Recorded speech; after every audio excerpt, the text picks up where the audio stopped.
Morning, Abotai. Continuing with some halachot of Hafrashat Challah, one of the most common questions I get from people in general, especially women, is what is the prescribed amount of flour necessary for Hafrashat Challah? This question, it's like very unclear to people.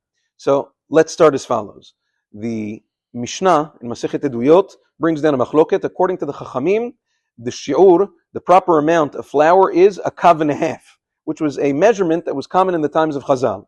Okay, broken down. The Gemara speaks about it in a few different places. The Gemara brings down a kav and a half is equivalent to the volume of 43 and a third bitzim, 43 and a third eggs. Okay, how does that help us?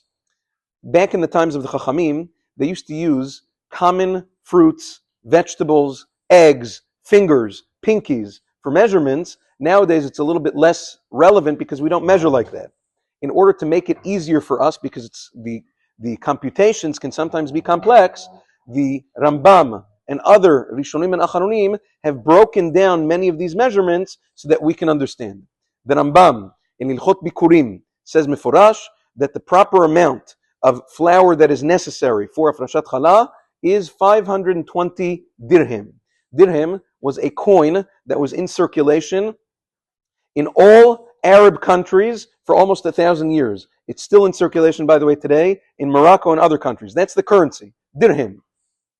They use this coin not only as money, but they used it for weight as well. The Rambam says if you have flour equivalent to the weight of 520 of these dirham, that is chayav be'afrashat challah.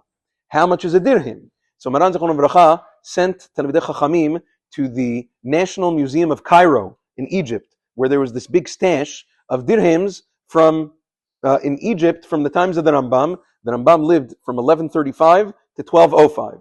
They checked all of the dirhams over there. They're almost all 3 grams. Wonderful. Now that we know that each dirham is approximately 3 grams, so multiply 520 dirham times 3 is 1560. 1,560 grams, which comes out to a little bit more than a kilo and a half. In America, we don't measure by kilo. If you convert that, it's about 3.4 pounds. A little bit less than 3.5 pounds of flour or more is chayav in Hafrashat Challah with a bracha.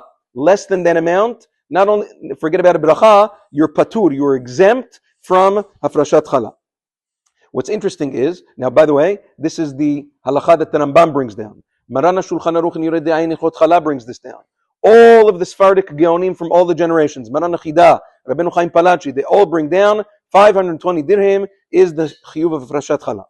The only problem is, if you look in Ben Ish Chai, in Parashat Tzav, where he discusses Hafrashat Challah when it comes to matzah, the Ben Ish Chai says the proper shi'ur for Hafrashat Challah is 777 dirham, which is more than 5 pounds. And many of the poskim, Maran Zechron Avracha especially, both in Yebi'ah Omer and in Alichot Olam, says where the Ben Ish Chai get this number from. 777 is almost double than what the Rambam and Shulchan Aruch say. Why did the Ben Ish Chai say that? There are ways, there are poskei zmanenu that come to reconcile the Ben Ish Chai with Maran and with the Rambam, which really the Ben Ish Chai meant also that 560 is if you're measuring by weight.